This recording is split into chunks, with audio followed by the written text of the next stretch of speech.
Salam jumpa saudara, hari ini 14 November 2025. Setelah diperiksa selama 9 jam lebih, Roy Suryo dan kawan-kawan tidak ditahan dalam pemeriksaan perdana dalam kapasitas mereka sebagai tersangka pencemaran nama baik. Penyidik bilang alasannya karena Roy Suryo CS mengajukan ahli dan saksi yang meringankan. Lalu pertanyaan yang diajukan penyidik saat pemeriksaan, benarkah Roy Suryo CS adu bukti dengan penyidik?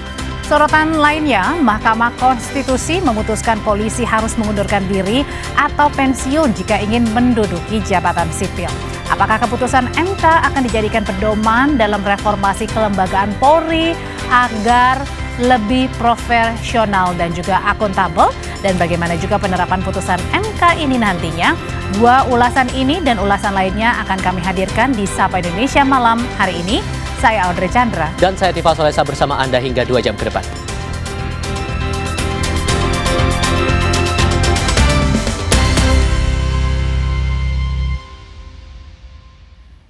Sebuah rumah di Kota Madiun, Jawa Timur dilanda kebakaran. Api diduga bersumber dari area dapur.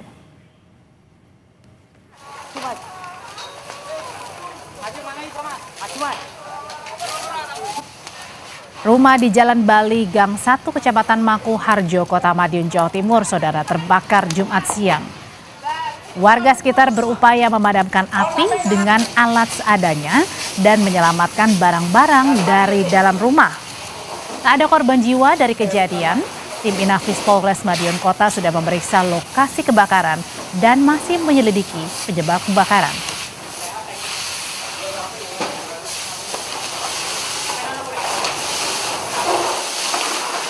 Alhamdulillah bisa segera diselamatkan, untuk barang-barang bisa dikeluarkan, tidak ada korban jiwa, dan sementara api sudah bisa kita padamkan. Objek yang terbakar satu rumah, Mas, satu rumah yang dihuni oleh 5 orang. Dan ibunya juga Bu Francisca ini sudah sepuh, ya, yang ada hanya beliaunya sama cicit ya, sama cicitnya yang baru berumur sekitar 4 tahun. Peristiwa lainnya datang dari Jakarta, saudara. Bangunan 3 lantai di Jalan Alpukat 5A, Grogol Petamburan, Jakarta Barat, terbakar. Diduga kebakaran dipicu kebocoran tabung gas saat memasak.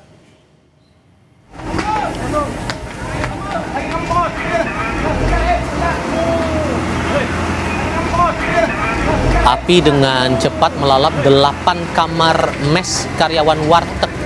Petugas pemadam kebakaran yang tiba di lokasi langsung berupaya memadamkan api agar tidak merambat ke bangunan lain.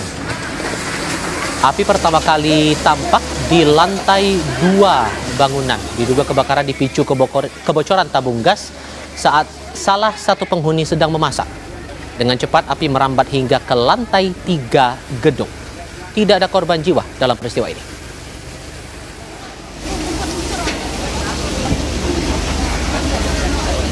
Di lantai 2 sebuah warung warteg ya, warteg bin Bahari. Jadi di atasnya warteg ya, jadi bangunan ini atau ruko ini terdiri dari 3 lantai. Yang bawah untuk warteg, untuk warungnya, lantai 2 sepertinya buat istirahatnya, base campnya, buat karyawannya, dan lantai 3 sepertinya juga sama gitu. Yang terbakar diduga, sementara diduga dari masak atau dari kompor gas. Sementara 2 ruangan di SMK Negeri 5 di Kerinci, Jambi juga ludes terbakar. Penyebab kebakaran diduga akibat korsleting listrik. 2 ruangan yang terbakar yaitu perpustakaan sekolah dan 1 ruang peralatan olahraga. Kebakaran terjadi saat kegiatan belajar mengajar berlangsung. Siswa dan guru pun mendadak panik berusaha mengevakuasi barang dari dalam ruangan. Namun karena api cepat membesar, ratusan buku di perpustakaan tidak sempat diselamatkan. Menurut salah seorang guru, api pertama kali muncul dari plafon di ruang olahraga.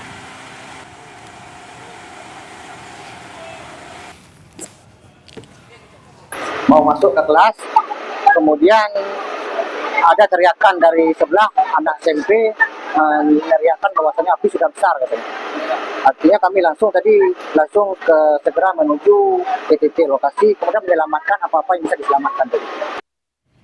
Kita beranjak ke peristiwa lainnya, Saudara. Tim SAR gabungan kembali menemukan satu korban tanah longsor di Desa Cibenying, Kecamatan Majenang, Cilacap, Jawa Tengah. Korban ditemukan dalam kondisi meninggal dunia. Korban diketahui berjenis kelamin perempuan, ditemukan di bawah reruntuhan bangunan. Saat ini jenazah korban sudah dibawa ke rumah sakit untuk pemulasaraan. Hingga kini korban meninggal berjumlah 3 orang dan 20 orang masih dicari. Tim SAR gabungan mengerahkan alat berat untuk mempercepat proses pencarian korban longsor.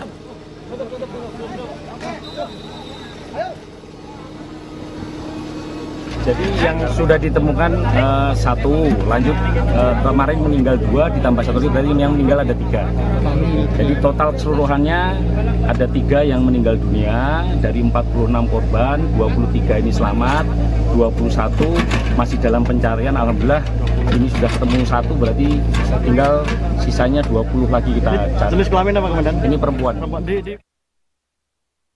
Saudara, tim SAR gabungan akan mengebut pencarian korban longsor di Kecamatan Majenang, Cilacap, Jawa Tengah.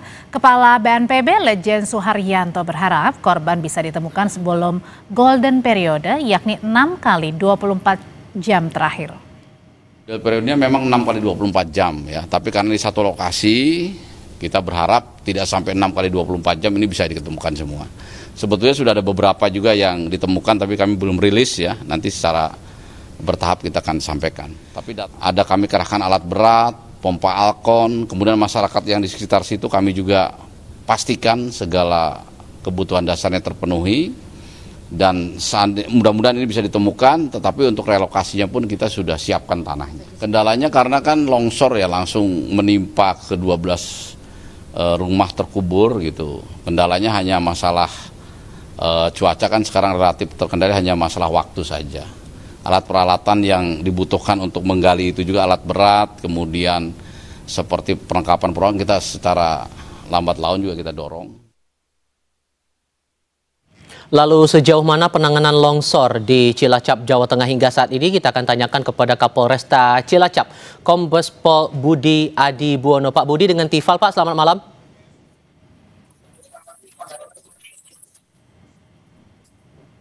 Pak Budi, selamat malam Pak, dengan Tifal, apa kabar Pak?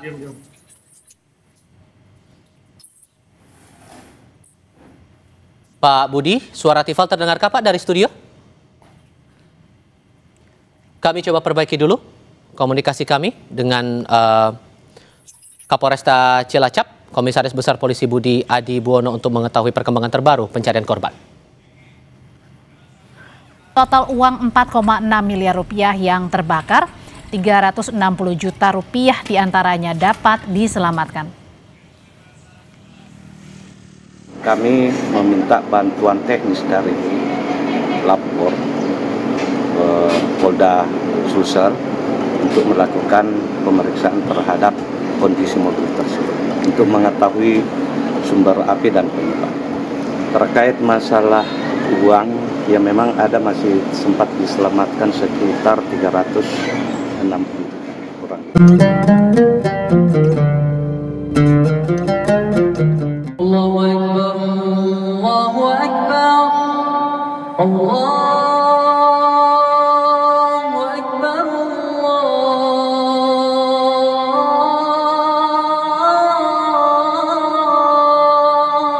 Allahu Akbar. Asyhadu an la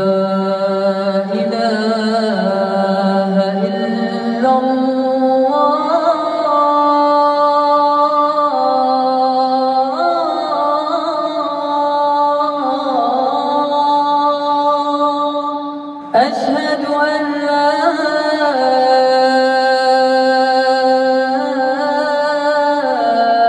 إله إلا الله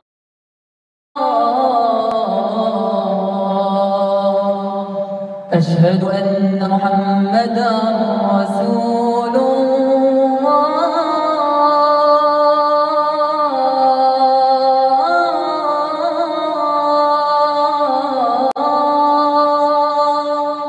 أشهد أن محمدا رسول الله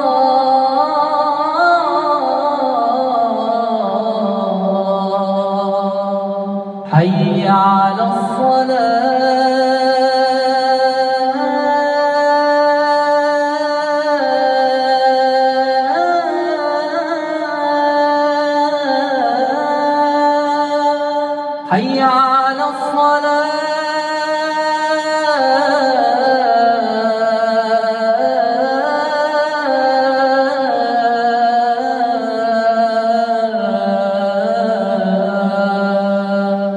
حي على الفلاح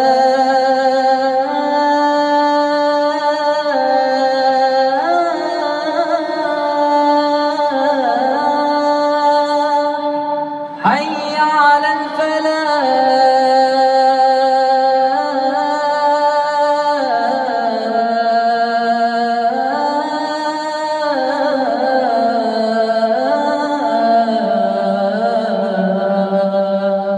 الله أكبر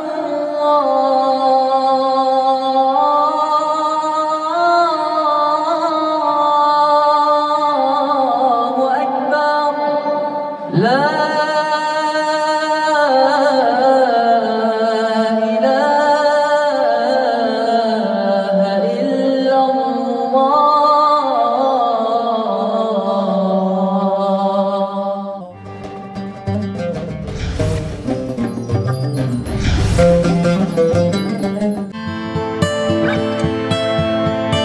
Di mana yang bersangkutan merasa sendiri, kemudian merasa tidak ada yang menjadi tempat untuk menyampaikan keluh kesahnya. Hari ini yang berada di lingkungan satuan pendidikan tidak boleh abai terkait dengan kesehatan mental anak-anak. Tetapi juga harus ada perlindungan dan tidak boleh dimasukkan dalam tahanan orang dewasa. Itu yang paling penting ya. Jadi harus dilindungi hak-hak anak itu.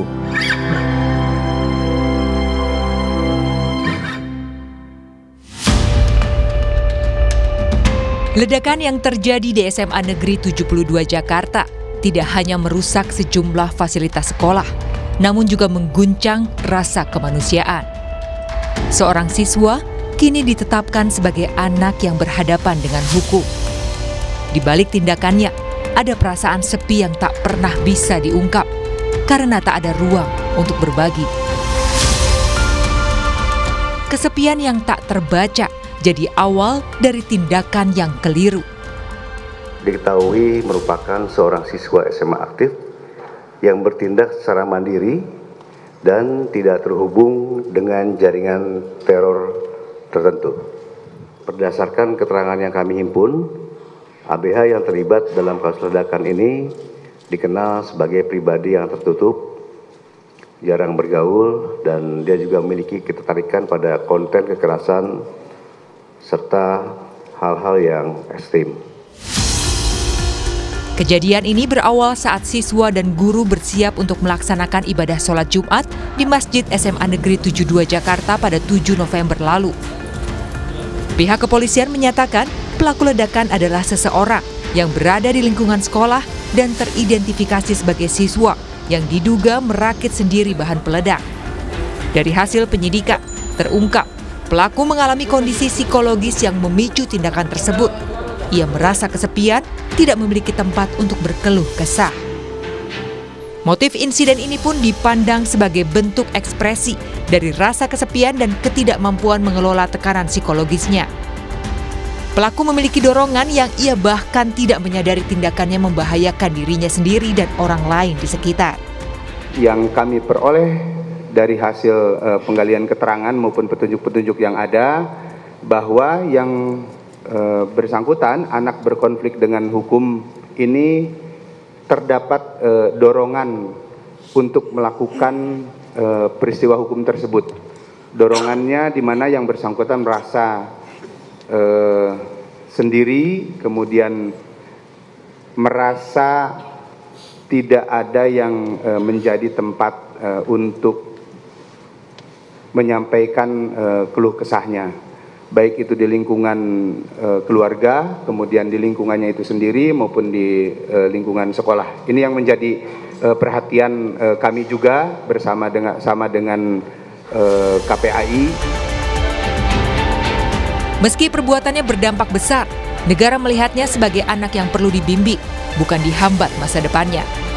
Karena anak yang berhadapan dengan hukum akan menghadapi hal baru, yakni peradilan pidana anak. Kekerasan yang dilakukan anak berkonflik dengan hukum ya yang mengakibatkan luka berat. Nah, sanksi pidananya 10 tahun. Tapi hukumannya itu tidak boleh lebih besar dari harus setengah dari hukuman orang dewasa. Nah, cara-cara yang digunakan juga menganut SPP terkait dengan sistem peradilan anak. Nah, sistem peradilan anak itu dalam setiap sidang, dalam setiap pemeriksaan harus ada lembaga perlindungan anak KPAI yang memberikan pendampingan. Walaupun nanti ada penasihat hukum di situ, tetapi juga harus ada perlindungan dan tidak boleh dimasukkan dalam tahanan orang dewasa. Jadi hukuman itu bukan membuat efek jera, tetapi bagaimana memperbaiki ke depan terhadap anak ini. Kasus ini menjadi cermin penting tentang peran keluarga, sekolah, dan lingkungan dalam memantau tumbuh kembang anak. Sebuah komunikasi yang tertutup membuat tekanan sosial tidak terbaca dan membuat seorang remaja bisa tersesat dalam pikirannya sendiri. Tak ada akibat tanpa sebab. Apa yang nantinya dihadapi oleh anak yang berhadapan dengan hukum jadi potret bahwa ada sebuah ruang empati yang hilang dalam kehidupan sehari-hari. Yang jelas hari ini yang berada di lingkungan satuan pendidikan tidak boleh abai terkait dengan kesehatan mental anak-anak dan tidak boleh hanya fokus pada bagaimana kegiatan belajar berlangsung, tetapi juga perlu melakukan perhatian atau pengawasan terkait dengan aktivitas anak ketika di luar jam belajar. Yang kedua, anak-anak tentu membutuhkan adanya support yang kuat dari semua yang berada di lingkungan terdekatnya, terutama tentu keluarga, orang tua, dan juga termasuk lingkungan terdekat di satuan pendidikan. Di sisi lain, korban ledakan SMA N72 Jakarta masih berjuang menghadapi trauma psikis dan luka.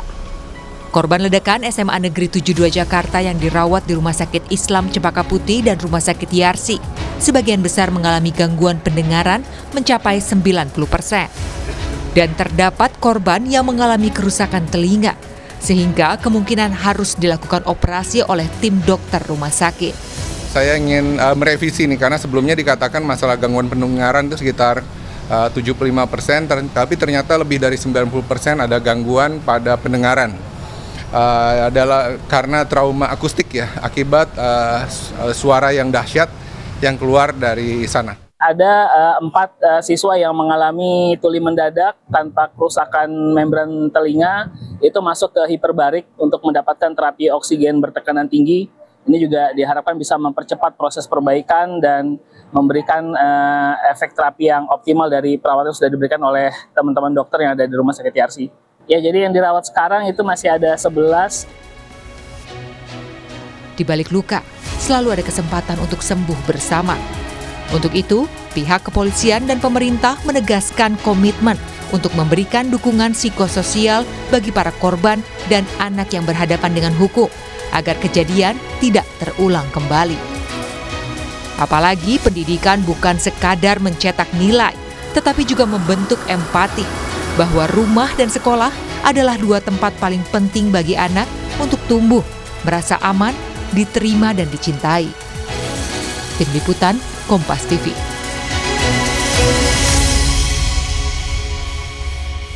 Di lain pihak, Himpunan Psikologi Indonesia terlibat dalam program konseling yang disiapkan Pemprov Jakarta terhadap siswa dan pihak lainnya pasca insiden ledakan di SMA Negeri 72 Kelapa Gading, Jakarta Utara. HIMSI akan jemput bola dengan mendatangi siswa atau klien yang membutuhkan konsultasi jika terdapat siswa yang belum bisa datang langsung ke sekolah. Menurut salah satu anggota HIMSI, Lerbin Aritonang, mayoritas yang disampaikan oleh pasien adalah rasa khawatir akan ada peristiwa serupa. Tidak menutup kemungkinan HIMSI akan merekomendasikan klien berkonsultasi ke psikiater jika trauma ini dirasakan berpengaruh ke aspek klinis. Mobil konseling yang disiapkan Pemprov Jakarta beroperasi di halaman depan SMA Negeri 72 Jakarta setiap Senin hingga Jumat pukul 8 pagi hingga 12 siang.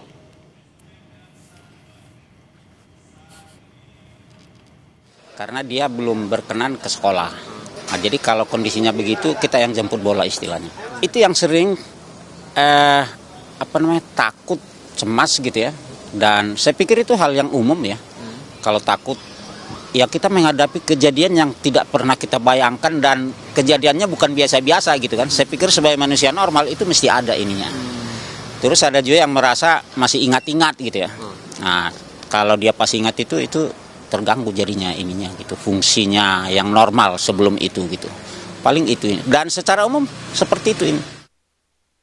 Mahkamah Konstitusi MK melarang polisi aktif duduki jabatan sipil. Putusan ini membuat polisi harus mengundurkan diri atau pensiun jika ingin menduduki jabatan sipil. Bagaimana pelaksanaannya? Ulasannya akan hadir bersama Tifal Solesa.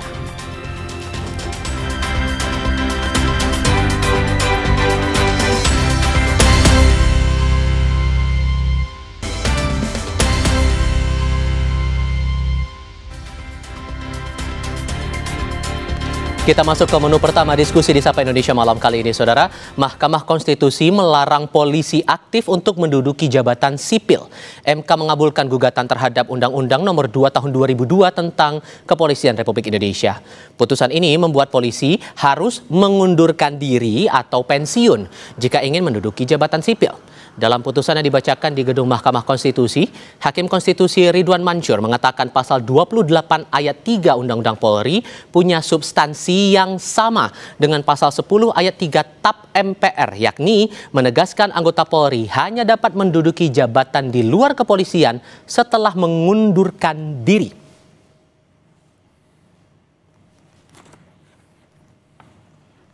Yaitu anggota Polri hanya dapat menduduki jabatan di luar kepolisian setelah mengundurkan diri atau pensiun dari dinas kepolisian.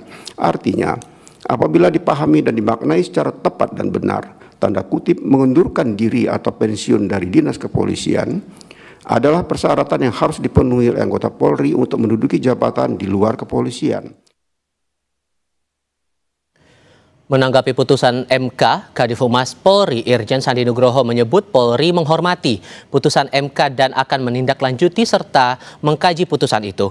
Sandi bilang kajian Polri nantinya bakal menentukan langkah institusi ke depannya.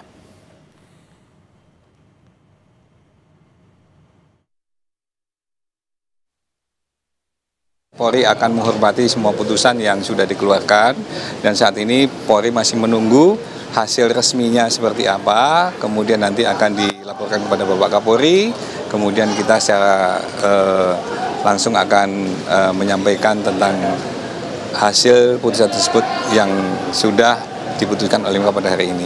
Tapi yang pasti bahwa kami belum menerima putusannya sampai dengan saat ini, tetapi polisi selalu akan menghormati putusan yang sudah ditetapkan oleh pengadilan.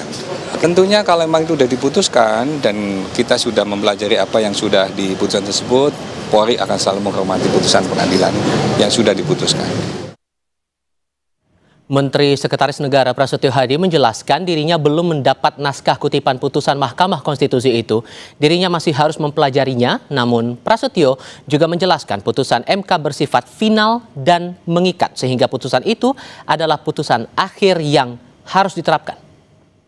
Jadi kita pelajari kan, tapi sebagaimana namanya putusan MK itu kan final and binding. Berarti pasti akan dijalankan gitu, Mas? Ya, iyalah sesuai aturan kan seperti itu. Akan meminta pejabat tersebut mengundurkan diri dari kementerian lembaga Pak yang polisi. Iya kan kalau aturannya seperti itu. Di lain pihak, Wakil Ketua DPR Sufmi Dasko Ahmad juga menyebut masih akan mempelajari putusan MK soal polisi aktif yang tidak boleh menduduki jabatan sipil. Dasko juga menyebut tugas polisi sebenarnya sudah diatur di Undang-Undang Dasar 1945 dan mempersilakan polisi dan lembaga terkait untuk menjabarkan tugas dan putusan MK itu. Jadi secara jelasnya di pertimbangan dan lain-lain kita masih pelajari, terutama mengenai bahwa kalau yang saya tangkap ya, bahwa polisi itu hanya boleh menempatkan personil di luar institusi kepolisian yang bersinggungan dengan tugas-tugas polisi, kalau saya nggak salah begitu. Dan itu tugas-tugas kepolisian itu kan diatur di Undang-Undang Dasar 1945. Nah itu nanti penjabarannya nanti silakan dijabarkan ya kepolisian dengan Pan RB dan lain-lain itu. Saya pikir begitu. Betul. Kita kembali di Sapa Indonesia Malam, Saudara. Mahkamah Konstitusi menegaskan anggota Polri tidak boleh menduduki jabatan sipil karena menimbulkan potensi tumpang tindih kewenangan. Putusan ini juga bisa jadi langkah baru untuk reformasi di tubuh Polri. Kita akan diskusikan ini bersama dengan para narasumber untuk mendengarkan perspektif dari mereka masing-masing. Di studio Kompas TV sudah bergabung saat ini Hermawan Sulistyo, penasihat ahli Kapolri, kemudian juga bergabung Nasir Jamil, anggota Komisi 3 DPR RI dari fraksi Partai Keadilan Sejahtera. Assalamualaikum semuanya, selamat malam. Ya, salam. Terima kasih sudah hadir di studio Kompas TV. Sementara lewat sambungan dalam jaringan, bergabung bersama kami Aulia Rizal, tim advokasi Koalisi Masyarakat Sipil untuk Reformasi Kepolisian. Bung Paul dengan Tifal di sini, apa kabar, Bung? Sehat, Mas Tifal. Terima kasih sudah bergabung bersama kami. Merespon dari kalangan sipil dulu kalau begitu, Bung Paul. Dengan putusan ini, selega apa Anda sekarang bahwa ada penegasan di situ, anggota polisi aktif tidak boleh menjabat di jabatan sipil? Iya, baik. Ya. Lega adalah kata yang tepat sebetulnya, persis Mas. Jadi kami mengapresiasi putusan dari Mahkamah Konstitusi yang sudah menjalankan fungsi koreksinya sebagai lembaga yudikatif ya, melakukan koreksi gitu dengan sangat baik.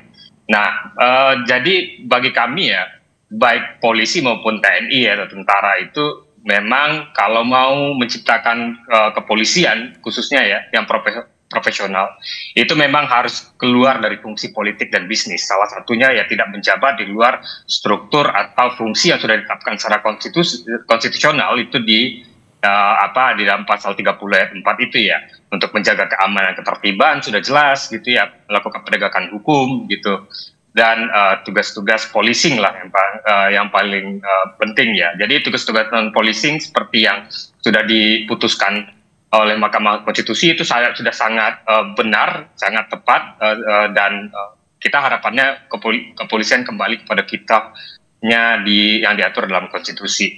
Dalam konteks, sorry saya potong, kalau kemudian dalam konteks profesionalisme yang ada selama ini, karena kan ini polisi yang menjabat di jabatan sipil kan sudah lama hitungannya terjadi. Kalau dalam konteks profesionalisme Anda melihatnya punya catatan sendiri? Iya, jadi catatan kami ya, polisi sudah cukup jauh ya terlibat di dalam praktek politik. Jadi tidak hanya di fungsi atau lembaga negara eksekutif, termasuk KPK di dalamnya, tapi juga lembaga-lembaga negara lainnya atau KL seperti ini ya, seperti lembaga legislatif. Kami juga mendapati ada jenderal kepolisian yang juga menjabat di DPD gitu kan, ada juga yang di DPR. Jadi itu sudah sangat jauh melampaui apa yang menjadi cita-cita reformasi supaya menjadi polisi yang profesional begitu. Oke. Saya mau konfirmasi juga ke Bung Nasir kalau begini, dengan merespon ini Anda kepada wartawan parlemen, saya harus konfirmasi juga, disebut Anda menyayangkan putusan ini. Benarkah menyayangkan? Kemana arah menyayangkan itu sebetulnya? Ya, tentu saja di legislatif kami menghormati putusan itu ya, karena MK itu kan penafsir undang-undang terhadap undang-undang dasar. Dan kalau kita lihat itu kan yang dikoreksi itu adalah frasa penjelasan dari pasal 28 ayat 3 Undang-Undang Nomor 2 Tahun 2002 tentang Kepolisian Republik Indonesia. Nah, tapi memang yang saya sayangkan bukan berarti putusannya, barangkali penjelasan, kemudian logika dan reasoning dari hakim MK tersebut. Dan itu sebabnya kenapa kemudian ada 3 orang, yang satu alasannya berbeda dan 2 orang lagi pendapatnya berbeda. Ada concurring yang berbeda, kemudian ada pendapat yang berbeda, ya kan? Jadi mereka itu kan menjadi alasan bagi publik untuk masuk ya, mengkritisi itu gitu, kecuali barangkali ya semuanya sama. Tapi ada 3 orang alasan berbeda dan 2 pendapat yang berbeda. Sekali lagi itu menjadi pintu masuk bagi siapapun untuk mengkritisi apa yang diputuskan oleh Mahkamah Konstitusi. Nah, banyak orang yang barangkali dalam pandangan kami tidak begitu mengetahui tentang kepolisian ini. Jadi kedudukan kepolisian itu kan di bawah presiden. Karena dia di bawah presiden, maka Kapolri itu menginduk kepada presiden sebagai kepala pemerintahan dan sebagai kepala negara. Jadi dalam konteks pelayanan, perlindungan, ya, kemudian juga mengayomi ya, atau public service, maka Kapolri itu menginduk kepada presiden sebagai kepala pemerintahan. Dalam cabang yudikatif, dia melakukan penegakan hukum. Maka Kapolri sebagai pimpinan di kepolisian menginduk kepada presiden sebagai kepala negara. Nah, dua hal inilah yang menurut saya dinilai eksesif ya oleh banyak orang dan berpotensi untuk abuse of power. Nah, oleh karena itu fungsi pelayanan. Bung Nasir, maaf sekali harus saya potong di sini. Saya tampaknya harus kembali lagi ke Istana Kepresidenan Jakarta. Ini visual terbaru dari Presiden Prabowo Subianto dan Raja Jordania yang tampaknya sebentar lagi akan melakukan makan malam bersama delegasi antara Indonesia dan delegasi Jordania dalam rangkaian pertemuan bilateral yang berlangsung hari ini di Istana Merdeka Jakarta. Hari ini masih dalam area kompleks Istana Kepresidenan. Ini tampaknya keduanya akan segera melangsungkan makan malam bersama mengarah ke halaman kompleks Istana Kepresidenan Jakarta. Ini pertemuan bilateral yang sebetulnya menjadi pertemuan balasan yang setelah dilakukan oleh Presiden Prabowo datang ke Jordania waktu itu, kemudian berbalas lagi dengan pertemuan Raja Jordania yang mendatangi langsung Jakarta bertemu dengan Presiden Prabowo Subianto. Konteks pertemuan inilah yang bakal menarik dicermati karena sejauh ini yang kami pahami rangkaian akan berlangsung sepanjang hari ini di tanggal 14 November 2025 dan nantinya arah kebijakan ataupun juga konteks dari pertemuan ini penguatan hal-hal apa saja yang bakal dielaborasi lebih lanjut antara kedua negara, antara Jordania dan juga Indonesia. Ini yang bakal kita tunggu konfirmasi dari otoritas, terutama dalam hal ini jajaran dari menteri-menteri di Kabinet Merah Putih.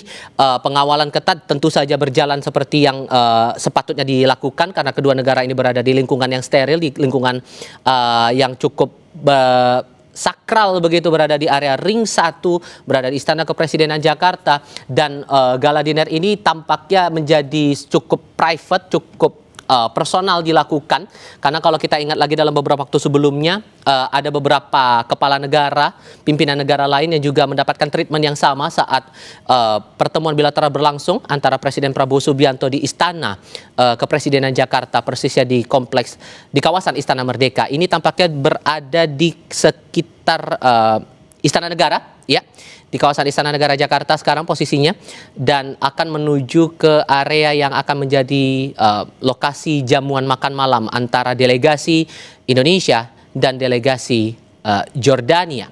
Presiden Prabowo Subianto dan Raja Jordania ini akan segera melakukan jamuan makan malam. Ini disambut dengan tarian tradisional.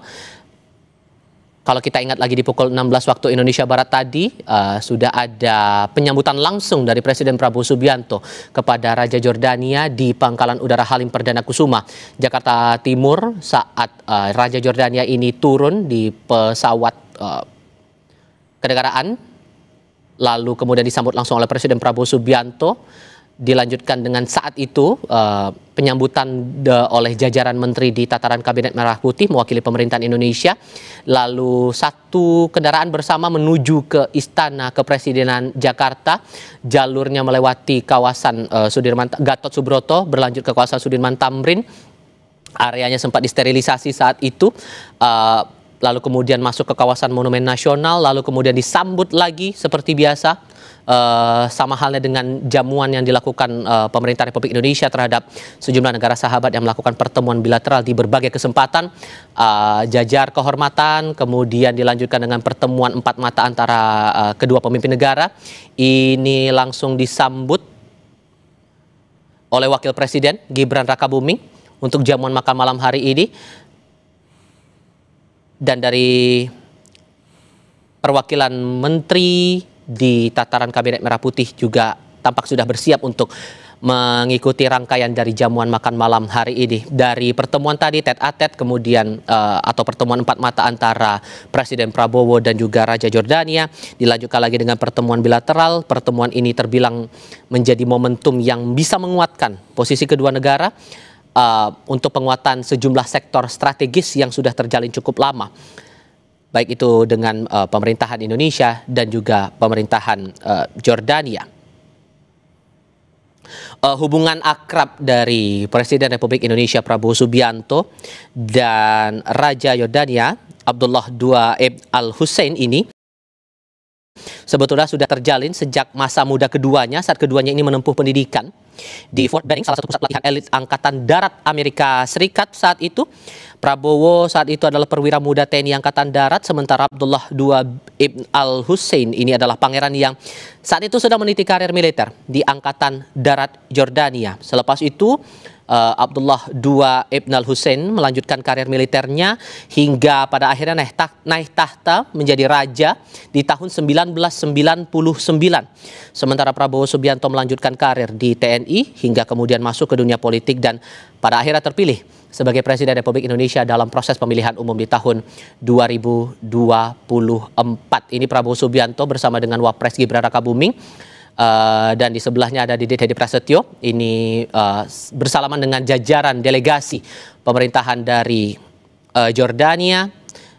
Baru berlanjut dengan pertemuan makan malam atau jamuan makan malam yang akan berlangsung tak lama lagi ini di area Kompleks Istana Kepresidenan Jakarta.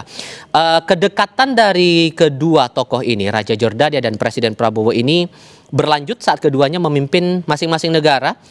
Saat Prabowo melakukan kunjungan kenegaraan waktu itu di bulan April 2025 dan Raja Jordania saat itu memanggil Prabowo sebagai saudaraku, my brother. Kemudian ada bahasa juga yang dikeluarkan Raja Jordania saat itu, long time friend, teman lama. Kedekatan sejak di Fort Benning ini juga diungkap oleh Raja Jordania pada 14 April 2025 saat itu. Ia juga bilang mereka sudah bersahabat ketika sama-sama masih menjadi prajurit muda di masa lalu. Kalau saya mengutip pernyataan dari Raja Jordania saat itu, saudaraku atas nama pribadi, keluarga, dan seluruh delegasi Yordania di sini merupakan suatu kehormatan bagi saya untuk menyambut dalam kunjungan resmi pertama Anda. Saat itu, saat Presiden Prabowo berkunjung ke Yordania bulan April 2025 sebagai Presiden Republik Indonesia. Ia mengungkap persahabatannya terjalin selama puluhan tahun dan senada dibalas lagi Prabowo mengakui ia bersahabat dengan Raja Abdullah II Ibn al-Hussein ini sejak mereka masih berusia muda. Disebutkan oleh Presiden, memang sahabat lama waktu kita masih muda. Bahkan sampai saat ini Prabowo merasa mereka berdua masih berjiwa muda saat itu. Ini yang tampaknya sudah cukup terlihat sebetulnya dari rangkaian yang berlangsung sore hari hingga malam hari ini. Keduanya duduk berdampingan di area Istana Negara Jakarta untuk jamuan makan malam, berbaur dengan delegasi Yordania, begitupun dengan delegasi Yordania yang berbaur dengan delegasi Indonesia di bawah jajaran Kabinet Merah Putih. Sempat terlihat tadi ada Menko Pemberdayaan Masyarakat Muhaimin Iskandar yang juga ikut bergabung dalam lingkaran jamuan makan malam hari ini.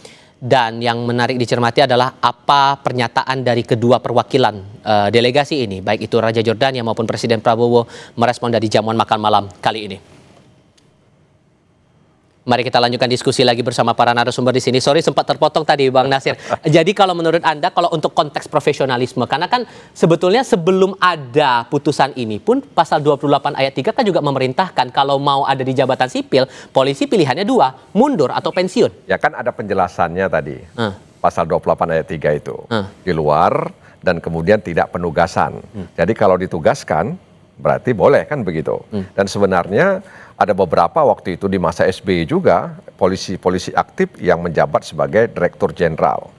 Pengetahuan saya misalnya di Komisi 3 dulu ada Dirjen Imigrasi, itu adalah polisi aktif ya, dan terus berlanjut sampai beberapa waktu lalu. Dan memang profesionalisme ini selalu dibentur-benturkan dengan uniform ya, dan latar belakang. Misalnya ketika seorang politisi menjabat menteri di kabinet dianggap tidak profesional, kan begitu. Ketika ada tentara atau polisi ya, yang menjabat jabatan sipil dianggap tidak profesional. Nah makanya memang kata profesional itu sendiri seolah-olah dihadap-hadapkan, dibentur-benturkan. Padahal profesional itu juga dia mengetahui ya bidang tugasnya dan dia kemudian cakap dengan tugasnya itu dan dia tahu mau kemana tugasnya itu dibawa sebenarnya. Jadi latar belakang apapun sebenarnya ketika dia benar-benar mengetahui ya, dan dia kemudian paham dengan apa yang dikerjakan, itu tentu bisa kita nilai dalam konteks profesionalisme. Nah, tinggal profesionalisme itu kan selalu kemudian dikaitkan dengan dia bias ini, bias itu, ya, kemudian tidak independen dan lain sebagainya. Itu tergantung pimpinan yang paling atas sebenarnya soal independensi seseorang ketika menjabat dalam jabatan publik. Prof Kiki, walaupun kemudian dalam putusan itu juga ditegaskan oleh Hakim MK, pilihannya kalau kemudian mau di jabatan sipil, pensiun atau mengundurkan diri, sekalipun ada arahan atau perintah Kapolri. Menurut Anda ini penegasan lagi dari undang-undang yang sudah ada, atau masih ada yang perlu dicermati lagi? Yang dilupakan adalah polisi itu statusnya sipil. Ini orang lupa, polisi itu bukan militer, bukan kombatan. Jadi kalau tidak boleh masuk ke sipil, lalu seperti apa? Nah, kalau kita lihat perbandingan ya, di negara-negara lain, negara demokrasi yang sudah maju lah gitu. Semua polisi itu kan kalau di Indonesia statusnya ASN, dia tunduk pada hukum sipil. Kalau melanggar diadili dengan KUHP, tidak ada perlakuan khusus. Banyak orang belum tahu atau tidak tahu tentang persoalan ini. Jadi yang harus dilihat adalah sipil itu bukan kombatan, non-kombatan. Itu prinsip. Nah, mengapa ini tidak berlaku pada TNI? Karena TNI mendapat privilege bahwa dia tidak tunduk pada hukum sipil, pada hukum militer. Ditangkap naik motor salah lampu merah aja tidak bisa ditangkap, gitu loh. Nah, dan ini tidak diutak-atik. Tapi saya mau kembali pada awal, mengapa bisa dilakukan? Ini aneh untuk saya. Dua orang yang di dalam statusnya itu mahasiswa, tapi gelarnya berderet-deret gitu, dari ke NTB, menuntut ke MK, diladeni karena itu aturan hukumnya adalah hak konstitusional setiap warga negara. Kalau begitu, saya punya uang banyak misalnya, saya bayar 1.000 orang mengaku mahasiswa dari seluruh Indonesia untuk menuntut. Dan bagaimana dua orang dengan tuntutan sumir seperti itu bisa membatalkan undang-undang? Gitu loh. Kalau kemudian ini kan tetap bahwa apapun yang menjadi respons dari publik ini kan sifatnya final and binding, final dan mengikat, jadi semua harus mengikuti aturan itu. Kalau kemudian merujuk dari putusan itu, Prof, kalau menurut Anda apakah responnya dalam bentuk Polri yang menarik anggota polisi yang berada di jabatan sipil itu, atau dari institusinya mengembalikan kesatuan, atau ya kembali lagi itu inisiatif masing-masing, pilihannya antara pensiun atau mengundurkan diri? Jawabnya nanti. Kita jeda sebentar, tetap di Kompas TV.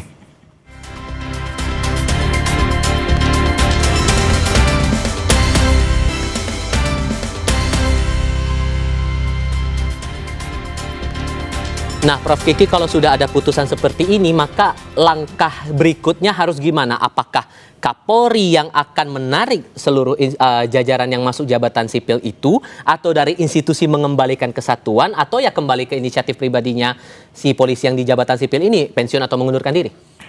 Pertama, semua aturan yang terkait itu harus dibongkar dulu. Kenapa? Ada aturan bahwa polisi itu boleh masuk dengan catatan yang minta itu birokrasinya. Nah, jadi menteri menteri birokrasi itu, Pan RB. Ya, Pan RB minta, lalu Kapolri memutuskan siapa orangnya, lalu mengirim. Aturan itu dulu yang harus diubah, gitu. Satu. Yang kedua, ini sebetulnya kan sederhana. Kenapa? Ketika polisi disiapkan untuk jadi pemimpin birokrasi sipil, sipil loh ya, saya tegaskan ini. Kenapa? Harus disiapkan SDM untuk mengisi itu, karena polisi itu sipil. Nah, disiapkanlah sekarang itu Polri punya sekitar 180 doktor. Bukan odong-odong, sebagian besar lulusan UI itu. Nah, supaya dia bisa siap masuk ke sektor-sektor sipil. Sipil dalam tanda petik. Nah, cilakanya polisi ini banyak yang flexing kekuasaan. Jadi petentang-petenteng itu teman-temannya atau musuhnya Bang Nasir ini gitu ya, menikmati itu dan menyalahgunakan. Jadi kalau saya jadi Kapolri, potong jalur aja. Kenapa? 3 bulan saya jadi Kapolri misalnya ya. Pertama, aturan semua ditumpuk. Saya mengkompilasi seluruh aturan itu menjadi 32 buklet, buku. Nah, ini tolong Divkum periksa semuanya. Ada yang menyalahi HAM, menyalahi aturan segala macam. Habis itu kasih ke setiap satker, jalankan itu. Nah, Kapolri tinggal tak kasih waktu 3 bulan, 1 kali kompilasi hukum, undang-undang dan aturan, 1 bulan untuk pelaksanaan, 1 bulan untuk eksekusi. Nah, semua aturan itu sudah ada, tinggal eksekusinya potong leher yang melanggar. Gitu. Jadi Anda merasa bahwa kalaupun langsung ujuk-ujuk ditarik anggota yang berada di jabatan sipil itu nggak memungkinkan, harus regulasinya di sipil. Memungkinkan, kan banyak juga polisi yang nakal. Jadi bukan karena struktur aturannya yang untuk menarik itu, tapi karena dia ASN yang nakal gitu aja, potong lehernya, jangan hanya ditarik, potong lehernya. Bung Paul, saran Anda terbaiknya gimana kalau begitu? Karena kan lagi-lagi ada aturan, ada regulasinya yang ternyata tumpang tindih. Kemudian kita lihat juga nggak semua polisi juga kok yang dalam tanda kutip bermasalah saat menduduki jabatan sipil. Terlebih kalau mengutip kata Prof Kiki, ya polisi itu bagian dari sipil juga. Jadi jalan terbaiknya gimana? Iya, bagi kami ya kepolisian itu harus fokus ya kepada, kan sudah diatur dengan jelas oleh konstitusi. Kalau secara konstitusional ya itu kalau pengaturannya bukan berbasis fungsi tapi kelembagaan. Jadi kelembagaannya balik lagi kepada keamanan dalam negeri, ketertiban umum dan juga melakukan penegakan hukum. Nah, kalaupun dibilang bahwa polisi adalah sipil, memang harapannya dulu kita mau mengeluarkan rakyat pas reformasi berharap polisian keluar dari ABRI dan tidak memiliki karakter atau ciri militer lagi atau tidak militeristik lagi untuk menjadikan polisi ini adalah polisi sipil atau civilian police. Tapi faktanya kan nggak begitu. Nah, kepolisian ini kalau lebih tepat daripada dibilang sebagai institusi sipil ya, polisi ini kan sebetulnya kuasi militer kan. Kenapa kuasi militer? Karena masih ada karakter militer. Dalam pendidikan saja itu diakui oleh kepolisian ya. Lihat aja di di situs Lemdiklat Polri itu mengakui bahwa dalam pendidikan pelatihan kepolisian itu masih mengedepankan doktrin hierarki dan juga penghukuman fisik. Itu satu hal. Nah, yang kedua, kepolisian itu dibekali oleh berbagai senjata. Salah satunya juga senjata mematikan atau lethal weapon. Jadi karakter polisi lain seperti BRIMOB atau fungsi Sabara dan juga fungsi kepolisian seperti Densus, detasemen khusus dan lain-lain itu juga masih punya karakter yang sangat militeristik sekali gitu, dan ada command chain di situ, ada pengerahan berbasis komando di situ. Jadi nggak bisa kalau dibilang polisi ini adalah institusi sipil. Nah, yang kedua persoalannya adalah apakah orang-orang yang punya kompetensi yang baik itu bisa menjabat dari Kementerian A atau lembaga negara B menjadi Kapolres, menjadi Kapolda? Kan enggak. Nah, itu yang bagi saya kalau seandainya kepolisian yang masih didoktrin berbasis hierarkis tadi, kalau seandainya ditempatkan di dalam kementerian atau lembaga lain, maka akan ada loyalitas ganda di situ. Itu yang penting menjadi catatan, sehingga jangan juga mengganggu meritokrasi yang ada di lembaga negara lainnya. Sehingga sehingga dari opsi yang sempat saya ajukan ke Prof Kiki, pilihannya adalah Kapolri yang jemput bola untuk menarik anggota yang di jabatan sipil itu, atau institusi mengembalikan kesatuan, atau ya pilihan pribadi dari anggota di jabatan sipil itu mundur atau pensiun.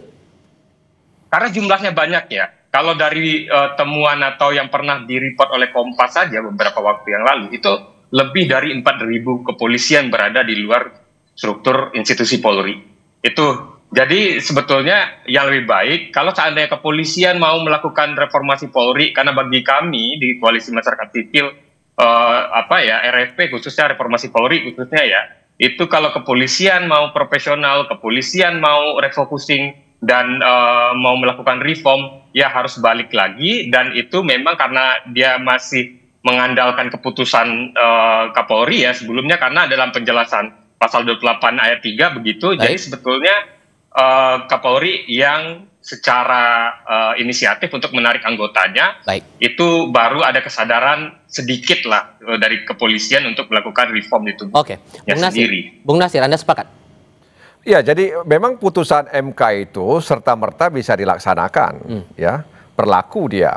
Tapi kan tidak langsung kemudian negara bisa mengimplementasikan itu, ya, karena jumlahnya besar. Nah, makanya harus ada pengaturan. Nah, pengaturannya itu salah satu mungkin adalah merevisi undang-undang kepolisian. Ya, dan juga mungkin juga undang-undang tentang aparatur sipil negara. Ya, jadi kata Prof Kiki tadi jelas bahwa sebenarnya dalam undang-undang kepolisian definisi daripada anggota kepolisian Republik Indonesia itu adalah pegawai negeri sipil. Nah, jadi ASN itu ya dia ada PNS, pegawai negeri sipil, dan juga P3K. Itulah yang masuk dalam rumpun aparatur sipil negara. Jadi ketika ada undang-undang misalnya tentang aparatur sipil negara, maka polisi sebagai pegawai negeri sipil bisa masuk ke dalam rumpun itu. Bahwa kemudian ada pembatasan, ada pengaturan, saya pikir itu harus kita lakukan ke depan pasca putusan Mahkamah Konstitusi itu. Sehingga kemudian tadi itu tidak mencederai karir-karir ASN yang ada di lembaga sipil tersebut, karena toh mereka juga ingin karir, ya kan. Nah, persoalannya tadi itu karena ada permintaan. Jadi Kapolri, pengetahuan kami ketika menempatkan anggota kepolisian di institusi lembaga sipil ada permintaan dari lembaga tersebut, ya, dan kemudian ditempatkan orang-orang atau anggota kepolisian. Nah, ke depan ini yang harus diatur, ya, sehingga profesionalisme dalam arti bahwa dia memang memiliki kecakapan untuk menduduki jabatan itu, kemudian lembaga mana saja yang kemudian beririsan dengan tupoksi kepolisian Republik Indonesia, sehingga kemudian semuanya bisa berjalan seimbang.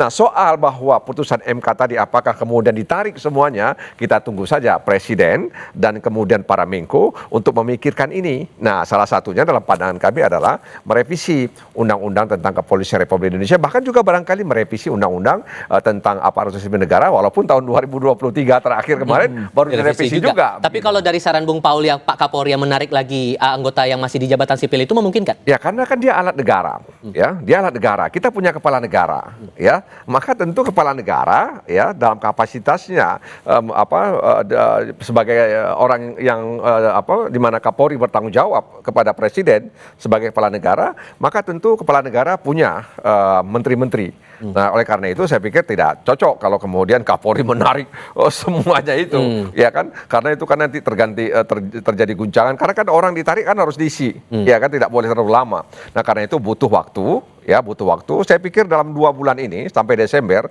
ini akan selesai, dan mungkin perubahan undang-undang kepolisian juga akan dilakukan mungkin pada masa sidang yang akan datang di tahun 2026. Oke, terakhir Prof Kiki, kalau Anda melihat jalan tengahnya ini untuk waktu yang untuk jangka pendeknya lah begitu. Karena kan semangatnya baik itu dari internal Polri sampai ke pemerintah. Ini kan sekarang menggaungkan yang namanya reformasi Polri. Tentu kita kan berharap profesionalisme dari kerja-kerjanya polisi ini bisa benar-benar ditunjukkan. Karena ada aspirasi publik di sini. Dengan merujuk dari putusan ini, jangka pendeknya idealnya menurut Anda harus kayak gimana merespons putusan MK? Kalau saya, semua aturan itu sudah ada. Dan apa yang disebut reformasi itu sejak pemisahan dari ABRI sampai hari ini sudah berkali-kali, setiap kali itu dilakukan reformasi oleh Polri. Yang jadi masalah adalah ada saja pada penerapannya itu, terutama kulturalnya, perilakunya gitu. Itu yang harus dipotong, yang harus diperbaiki gitu. Jadi dalam jangka pendek saya berpikir gimana kalau polisi berontak? Berontaknya apa? Dengan diam. Oh, nggak mau ke Papua, udahlah sih biarkan tentara. Kalau masalah baru lagi. Nah, lah iya, kalau ke sana tentara masuk itu nanti masuk ke dunia internasional sebagai penentuan nasib sendiri. Jadi apakah orang Papua itu berjuang untuk menentukan nasibnya sendiri atau bagian dari kriminalitas nasional? Nah, kalau yang pertama yang terjadi, maka itu harus dilakukan penentuan pendapat, baik plebisit, referendum atau jajak pendapat. Nah, ya pasti Indonesia kalah. Kasus Timur Timur sudah membuktikan itu gitu. Baik. Nah, kalau mau begitu ya silahkan, mari kita pecah-pecah aja semuanya gitu. Jadi Mas Tifa lihat ya, singkat saja. topi ada resletingnya kan? Nah, itu untuk apa resleting itu? Untuk mengecilkan dan membesarkan, ya kan? Jadi bukan kepala Prof Kiki yang dipotong, dikecilin kalau misalnya topinya nggak muat. Kan begitu. Begitu juga lah dengan apa yang terjadi. Oke, sekarang yang diharapkan adalah jawaban dari pemerintah, karena tadi Mensesnek terakhir kali menyebutkan akan menindaklanjuti itu dalam bentuk apa? Itu yang diharapkan bersama Prof Kiki. Pak Nasir, terima kasih sudah datang ke studio. Bung Paul, terima kasih juga sudah bergabung lewat sambungan dalam jaringan berdiskusi bersama kami. Sehat selalu semuanya. Terima kasih Bung Paul. Sehat selalu. Iya. Oke. Terima kasih semuanya.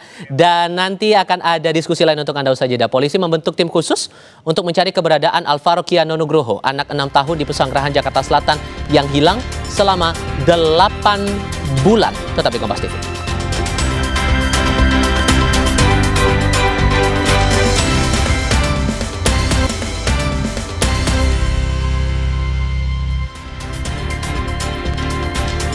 Saudara, masa supporter Timnas Indonesia hari ini menggelar aksi unjuk rasa di depan kantor PSSI Jakarta. Unjuk rasa supporter menuntut revolusi total PSSI.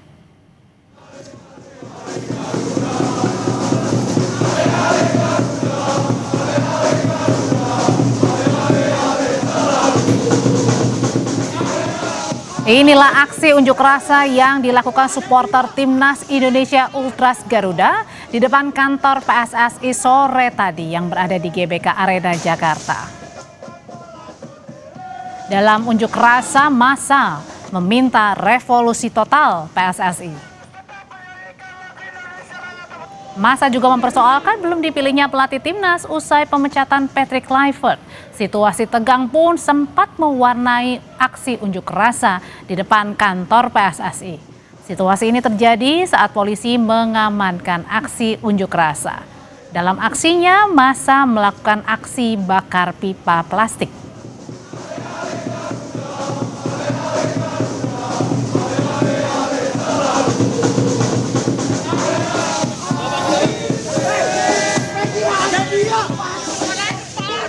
Bergeser ke berita lain, saudara, polisi membentuk tim khusus untuk mencari keberadaan Alvaro Kiano Nugroho, anak 6 tahun di Pesanggerahan Jakarta Selatan yang telah hilang selama 8 bulan. Upaya ini membuat keluarga Alvaro tetap berharap anaknya segera kembali ke pangkuan keluarga.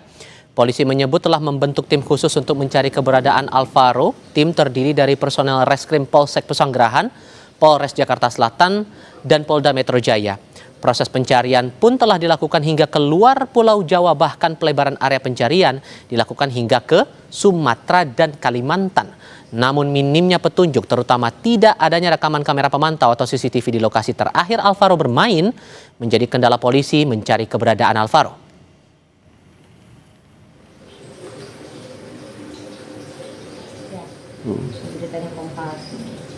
Sudah kami dari pihak Polsek Reskrim, unit Reskrim Polsek Pesanggerahan, Satreskrim Polres Metro Jakarta Selatan, dan juga dari Resmob Polda Metro Jaya juga bergabung secara intens, saling berkomunikasi. Setiap ada informasi yang masuk, kami selalu menyampaikan dan mendalami dan juga menindaklanjuti setiap ada laporan masuk. Begitupun juga dari kakek dari adik Alvaro, ibunda dari adik Alvaro, karena banyak yang masuk komunikasi kepada pihak keluarga menyampaikan melihat adik Alvaro ada di wilayah Depok, di wilayah manapun.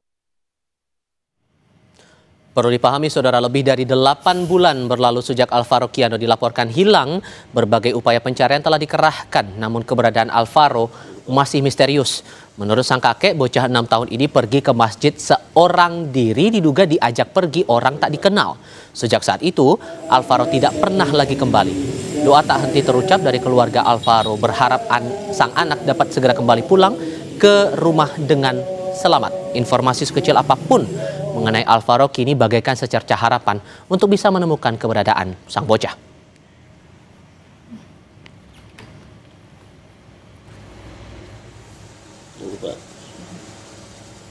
Saudara, Roy Suryo CS tak ditahan usai diperiksa selama 8 jam. Lalu apa saja pertanyaan dari penyidik dan sanggahan para tersangka? Roy Suryo akan menjawabnya di Sapa Indonesia Malam.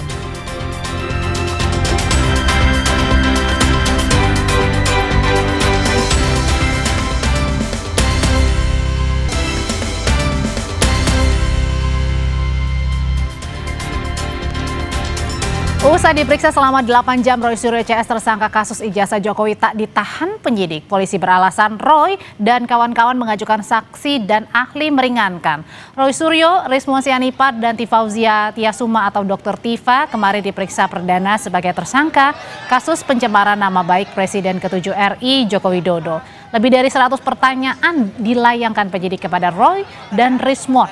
Penyidik Polda Metro Jaya memutuskan tidak menahan 3 tersangka karena mengajukan saksi dan ahli meringankan.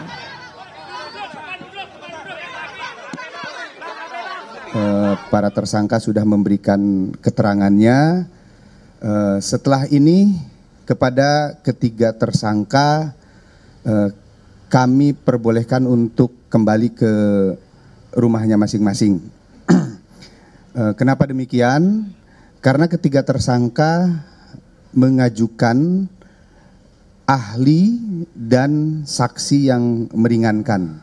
Untuk ahli yang diajukan oleh para tersangka ada 2, kemudian untuk saksi yang meringankannya ada 3. Dan kami akan segera melakukan permintaan keterangan terhadap para saksi dan ahli yang dimohonkan oleh para tersangka tersebut.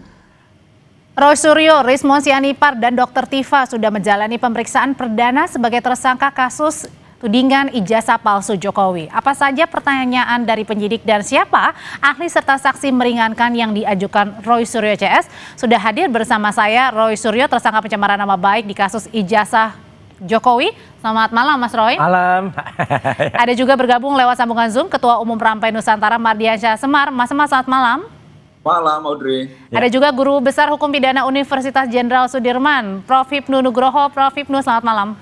Malam, Mbak Audrey. Ya. Saya mau ke Mas Roy dulu. Mas Roy, ya, Anda kemarin sudah dilayangkan pertanyaan sebanyak 100 ya Mas ya? Lebih. 100 lebih, tidak ditahan? Enggak ditahan. Nggak ditahan. Enggak, ya. Udah. Bang Rismon itu 157, saya di bawahnya dikit, saya 134. Tetapi ada juga yang lebih rendah lagi yaitu Dr. Tifa itu 86. Lega nggak ditahan? Ya sebenarnya sudah bisa diperkirakan, nggak mungkin dong nahan. Karena kan sebenarnya ada beberapa hal yang sebenarnya membuat satu tidak ditahan. Seperti statement Prof. Hipnu beberapa waktu yang lalu kan aturannya kan ada syarat objektif dan syarat subjektif. Kalau syarat objektifnya kan dapat ditahan atau tidak. Subjektifnya kan tergantung dengan penyidik. Nah penyidik kan kooperatif banget kemarin gitu. Jadi sebenarnya 100 lebih pertanyaan itu apa aja sih yang ditanyakan Mas Roy? Ya banyak, terutama adalah tentang misalnya adalah apa yang terjadi pada tanggal 26 Maret ya tahun 2022. Nah saya nggak ada di situ, jadi ya saya nggak usah jawab itu kan. Terus tanggal 22 Januari. Apalagi itu 26 Maret saya nggak ada. Kemudian riwayat saya, kemudian bagaimana penelitian saya ya tentang dulu apa pengalaman saya meneliti kasus. Nah saya kan cerita juga kan dulu bahkan jauh kira-kira 20 tahun yang lalu lebih. Saya kan juga meneliti rekaman suara antara Presiden Habibie dan Pak Andi Galip waktu itu Jaksa Agung. Kemudian saya juga meneliti, maaf nih harus saya sebut, foto dari mantan presiden kita Gus Dur dengan seorang wanita. Kemudian ada saya meneliti foto-foto soal meneliti video itu saya ceritakan. Nah terus pada saat kemarin ditanyakan juga nggak kepada penyidik kenapa Anda melakukan tuduhan ijazah Pak Jokowi ini dituduh palsu? Jadi itu saya letakkan pada awal ya gitu. Ketika kemudian saya dituduh dengan pasal 28. 32 dan 35. Sedangkan ini yang penting nih Pak Audrey juga supaya semua pemirsa Kompas TV juga tahu ya, gitu kan saya nggak punya akun X, ya saya nggak punya juga YouTube. Ya kalau begini kan saya juga diundang ya gitu. Kemudian kalau di YouTube saya juga sebagai narasumber, gitu. Di akun itu kan saya juga di quote statement saya ketika saya di mana. Jadi bukan saya memposting. Bukan saya yang kemudian membuat dapat diaksesnya. Kalau kalimat di ITE kan itu gitu. Klarifikasi yang Mas Roy sampaikan. Iya. Dan artinya pasal-pasal itu tidak tepat kalau saya kemudian mengedit, mengubah ya. Yang namanya penelitian itu kami itu menggunakan software, yang software itu verified, software itu yang kemudian digunakan untuk menganalisis satu gambar. Nah, kalaupun ada gambar itu kemudian dilakukan hasil, ya ini kan tidak mengubah. Karena apa? Kayak kita kemudian memasukkan sebuah gambar dan itu muncul analisisnya. Kayak dulu saya pernah menampilkan di acara yang lain di Kompas juga kemudian gambar itu saya masukkan, ijazah itu saya masukkan ke program namanya Luminance Gradients. Itu kemudian nampak kalau itu capnya ada di bawah pas foto, dan itu bukan hanya dengan kasat mata, tapi itu hasil dari software, ya itu saya ceritakan. Artinya adalah Anda punya tudingan-tudingan yang kemudian membela bahwa Anda ini tidak bersalah pada saat kemarin ya? Ya, bukan membela, faktanya begitu. Faktanya begitu, oke. Mas Semar, Anda kecewa nggak sebagai pendukungnya Pak Jokowi bahwa tersangka Rosyuriyo CS ini tidak ditahan? Sangat tidak kecewa karena sejak awal kami itu sangat menghargai proses yang berlangsung ya dalam proses hukum ketika Pak Jokowi dulu akhirnya melaporkan secara langsung ke Polda Metro Jaya. Nah, kita menghargai betul proses yang sekarang itu berjalan, dan kita juga menghargai juga sikap profesionalitas dari kepolisian yang memberi ruang ya kepada siapapun untuk mencari keadilan, termasuk Rosyuriyo dan kawan-kawan. Jadi ketika diajukannya ada saksi, ahli untuk meringankan, diberi ruang itu. Bahwa statusnya tetap tersangka kan tidak berubah, kan begitu ya. Jadi nggak kecewa sama sekali, Mas? Tidak kecewa, karena kami, terutama Rampai Nusantara, tidak pernah menekan-nekan, Mbak. Tidak pernah menekan, tanya Rosyuriyo. Tidak pernah mendesak-desak, kami ikuti prosesnya. Jadi kalaupun beberapa bulan lalu sudah diumumkan, sudah masuk proses penyidikan, kami tidak pernah menekan juga untuk dinaikkan sebagai tersangka, karena saya meyakini pada titik tertentu itu akan datang juga proses itu, dan itu akan datang. Dan itu datang. Tapi Mas Semar, ya. Tapi Anda nggak takut dengan kawan-kawan bahwa Mas Roy ini tidak ditahan dan kemudian nanti besok-besok atau sekarang pun ini tetap menuding ijazah Pak Jokowi? Apa yang mau ditakutkan kan gitu loh, karena memang prosesnya ini kalau menurut saya kan proses hukum sudah lebih dari 70% berjalan. Sekarang diberi ruang, kemarin sudah diberi pertanyaan-pertanyaan yang menurut informasi dari Rosyuriyo dan kawan-kawan kan juga polisi juga bekerja sama dengan baik dalam proses pemeriksaan. Karena ini kan yang kita lihat bahwa kasus tudingan ijazah palsu ini kan menarik perhatian publik nih Audrey. Sehingga memang semua mata publik menyorot prosesnya. Dan ini menurut saya justru bagus juga ketika polisi memberi ruang Rosyuriyo dan kawan-kawan untuk mencari keadilan ya. Tapi pada titik tertentu nanti misalnya ya setelah ahli, saksi diperiksa, terus lanjutannya diperiksa yang kedua kali Rosyuriyo dengan kawan-kawan, dan tiba-tiba memang diputuskan untuk dilakukan penahanan. Nah, ini jangan dibangun narasi-narasi yang menurut saya itu juga akhirnya merugikan Rosyuriyo dan kawan-kawan, utamanya merugikan masyarakat kita sendiri. Kan gitu loh. Nah, masuklah proses peradilan, diperkuat bukti-bukti dan lain sebagainya. Nah, ini yang menurut saya perlu dipegang sehingga ada ada konsistensi ya terhadap sikap-sikap teman-teman. Bahwa dulunya ingin ini diperkarakan langsung oleh Pak Jokowi kan sudah diperkarakan dan sekarang sudah masuk sebagai tersangka. Dan masih episodenya masih panjang kayaknya Mas Semar ya, masih panjang ya. Masih panjang, dan saya meyakini on the track lah, ini sudah tetap on the track, dan lihat muka saya sangat ceria Mbak, saya katakan saya rekan Rosyuriyo saya. Tapi lebih ceria kemarin. Prof, saya mau ke Prof Ibnu. Prof Ibnu, di Sabtu lalu saya ingat betul pada saat wawancara Prof Ibnu bersama Mas Roy juga sebelum diperiksa itu waktu itu ada kata dapat ya, artinya bisa memilih. Sikap saya sama nggak? Sama kan? Sama dari subjektivitas penyidik bisa memilih, artinya akan ditahan, akan menahan atau tidak. Nah, pilihannya tidak ditahan karena berdasarkan ada ahli dan saksi meringankan. Apakah ini sesuatu hal yang wajar alasannya, Prof? Iya. Karena dalam ilmu hukum namanya suatu penahanan sebagai bentuk upaya paksa itu sifatnya fakultatif, boleh kan itu, boleh, tidak imperatif, tidak wajib kan itu. Oleh karena itu konsep sebagai upaya paksa itu sebetulnya kalau kita lihat itu adalah sebagai bentuk apakah seseorang tersangka itu menghambat dalam suatu proses peradilan.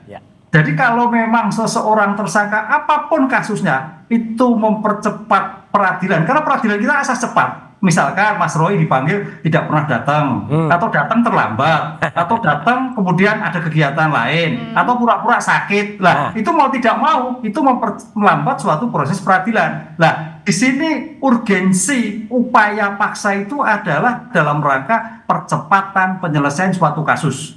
Itu dari segi formal waktu. Dari segi substansi bukti, karena dalam suatu pemeriksaan pendahuluan khususnya penyitaan, penyelidikan itu adalah bicara bukti, Mbak.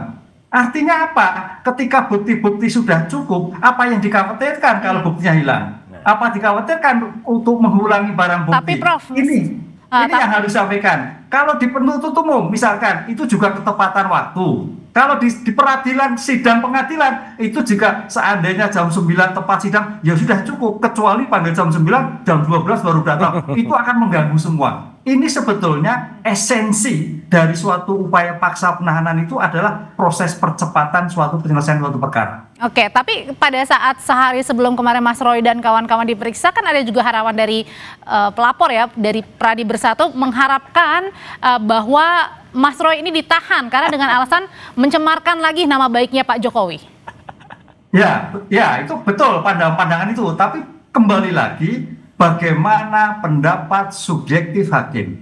Apakah sebagai bentuk pencemaran itu mengulangi tindak pidana? Kan gitu. Kalau itu seperti itu dilaporkan kembali, itu baru kualifikasi, kan itu loh. Itu memang upaya paksa itu mempunyai efek deteren ya. Jadi ini juga bagian dari pengalaman seseorang sebagai tersangka, siapapun lah, bukan Mas Roy lah. Itu memang kalau sudah bagian proses ya sudah mengikuti proses, tidak mengulang kembali. Nah ini juga menjadikan suatu perhatian bagi kita semua bahwa ini kan perdebatan ini mengulangi lagi, menghina kembali.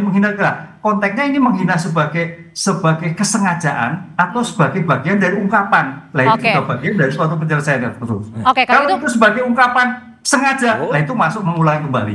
Gitu, Mas Roy, kalau gitu pertanyaan selanjutnya adalah ketika Anda tidak ditahan, pertanyaannya apakah Anda masih menuding bahwa penetapan Anda sebagai tersangka masih kriminalisasi? Usai jeda ya, tetap.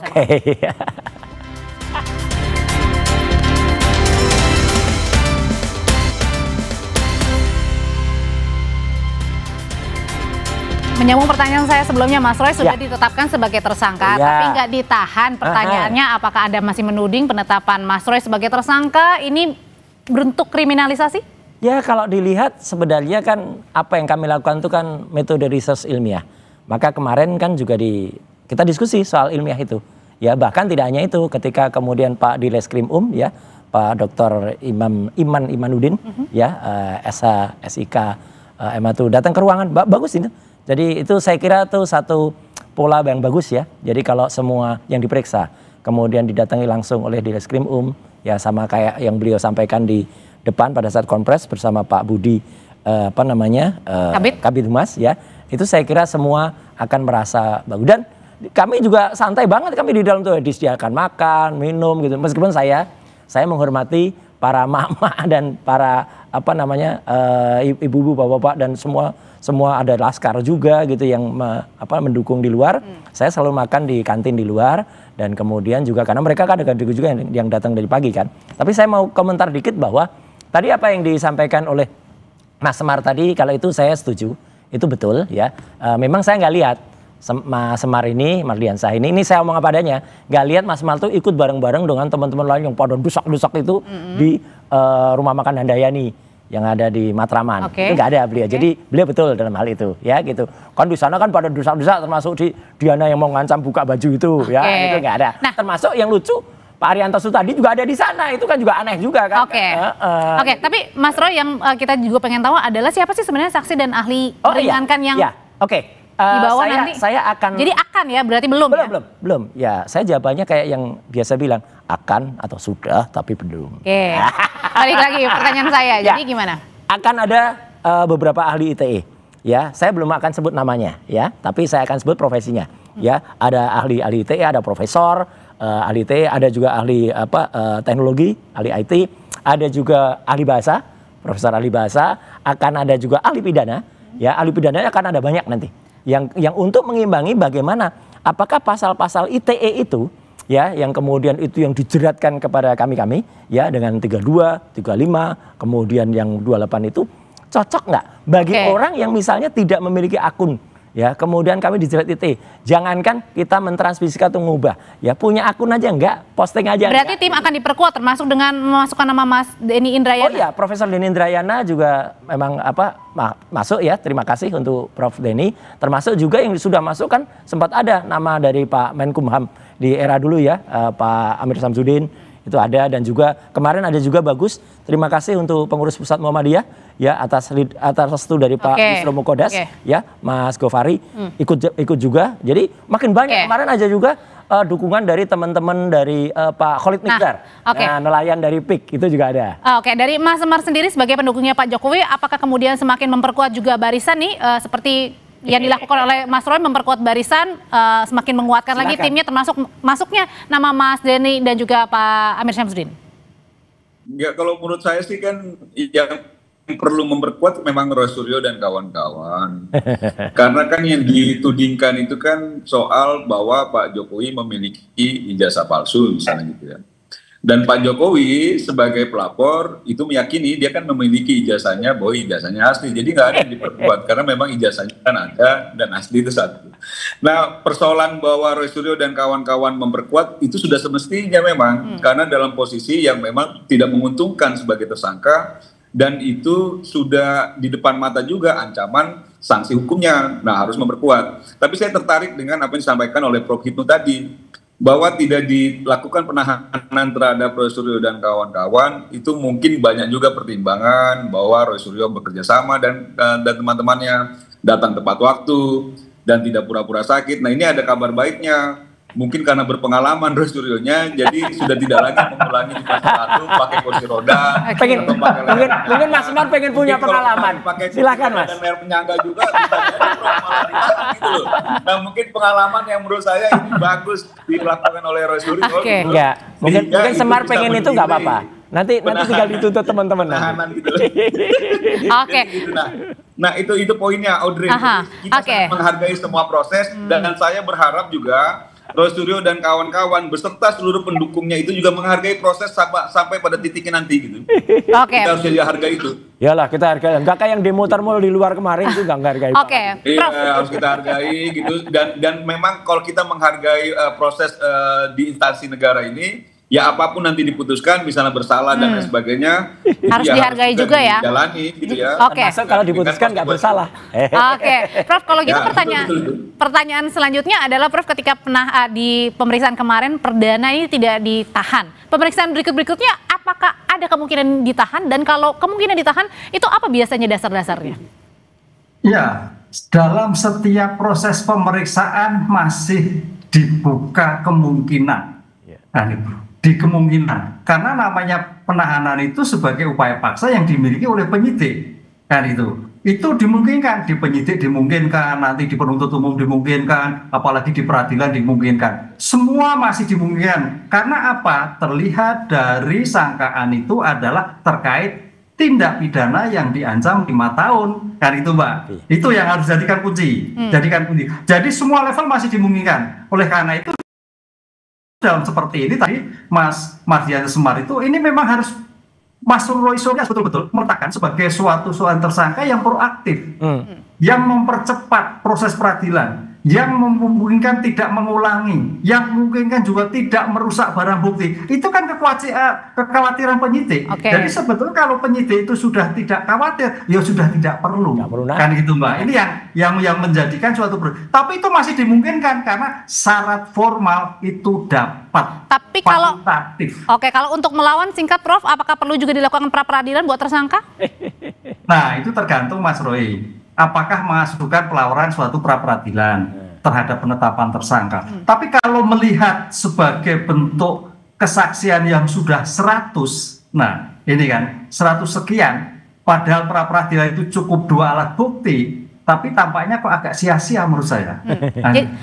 Cuman yang penting sekarang menurut saya dalam level penyidikan itu maksimal proses, diteruskan atau tidak bagian dari suatu proses hukum. Oleh karena itu saya kira lebih baik tadi memperkuat suatu pembuktian yang dimungkinkan nanti ketika suatu perkara itu masuk pra penuntutan oleh kejaksaan, loh kok perkaranya begini, kan itulah itu nanti akan suatu pertimbangan apakah diteruskan ataukah tidak, itu nanti setelah dalam istilah hukumnya pra penuntutan. Karena dalam suatu penyelesaian suatu perkara itu nanti kejaksaan yang pengendalian ini layak diteruskan atau tidak teruskan. Itu berdasarkan hasil penyidikan yang dilakukan hari ini, termasuk bukti-bukti baik polisi maupun terdakwa, tersangka.